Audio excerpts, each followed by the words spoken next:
Hi, I'm Steve Christina from Arc Academy. Arc Academy is a small beginner and entry-level welding school here in Chicago, Illinois.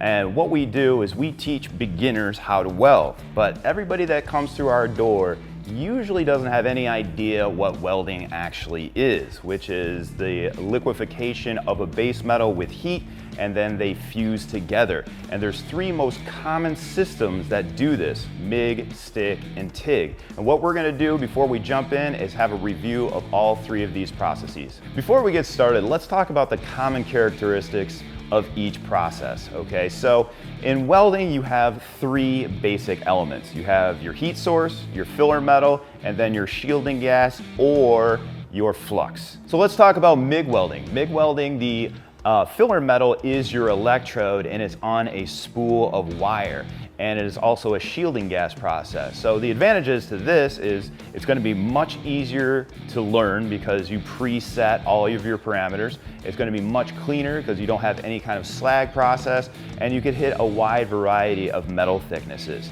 So if you're in a garage, in your shop, that is a great process to use. Stick welding, because it is a flux-based process, works awesome outside. Wind doesn't affect it as much, and it can also work on thicker metals really well. Another advantage of it is if your metal is dirty, if you're working on farm equipment or on a gate or even in your driveway, rust and debris don't affect it as much as the other processes. A few of the disadvantages of stick welding is you're going to have a lot of spatter, a lot of vapor, off-gassing, and fumes, so it's not something you want to do indoors too much.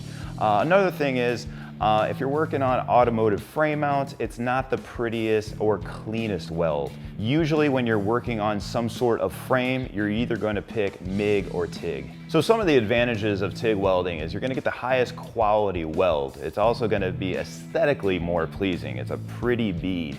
And it also works great on thinner metals. But the only problem is it's very difficult to control because you're controlling all three of your elements in process. Your leg is controlling your heat, your opposite hand is typically controlling your filler metal deposition rate, and then of course you have a non-consumable tungsten electrode that is creating your arc as you move through the bead. This is considerably slower process as well. So usually when you're working on TIG welding, you're going to be working on stuff like a frame for a motorcycle, automotive, sheet metal, something in that regard.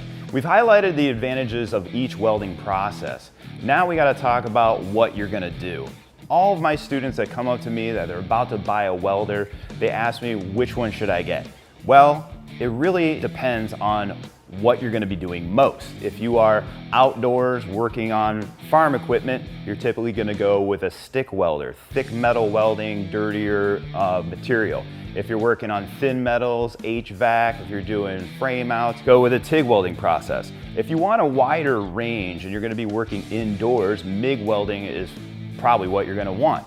Now let's get a little bit more specific about what metals you can use for each process. MIG will typically have the ability to weld steel, stainless steel, and aluminum alloys. Stick has the ability to weld on steel, stainless steel, and cast iron. Whereas TIG pretty much runs the gamut. You can weld on any metals that conduct electricity: steel, stainless steel, aluminum, copper, brass, chromoly, and exotic metals such as magnesium and titanium. If you're looking for more educational videos, go to arcacademy.com. We have an entire library of learning tutorial videos where you can grow your knowledge of welding.